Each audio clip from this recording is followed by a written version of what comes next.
Welcome to my world. ఈరోజు Badrinath temple spiritual tour చూద్దాం. నిజానికి చార్ధామ్ అంటే బద్రీనాథ్, కేదార్నాథ్, గంగోత్రి, యమునోత్రి అనుకుంటారు అందరూ. కానీ అసలు చార్ధామ్ ఏమిటంటే బద్రీనాథ్, పూరి, ద్వారక, రామేశ్వరం. సో అంత విశిష్టమైన బద్రీనాథ్ గురించి తెలుసుకుందాం. బద్రీనాథ్ పేరు వినని తెలుగు వాళ్ళు ఎవరు ఉండరు కదా. సరే, బద్రీనాథ్ వెళ్తే ఏమేమి చూడాలి తెలుసా? బద్రీనాథ్లో మెయిన్ టెంపుల్ ఇది బద్రీ విశాల్. ఇక్కడ స్వామి పేరు బద్రీ విశాల్.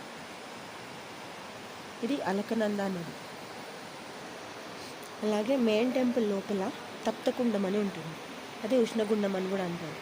ఎప్పుడు 24 hours వేడి నీళ్ళు వస్తాయి. ఇక్కడ పొగలు కనిపిస్తున్నాయి కదా, అదే ఉష్ణగుండాలు అన్నమాట. 365 days ఇక్కడ ఎంత మంచు కురిసినా అక్కడ మాత్రం హాట్ వాటరే వస్తాయి. సో ఇక్కడికి వచ్చిన వాళ్ళందరూ మ్యాక్సిమం అందులోనే స్నానం చేసుకుంటారు.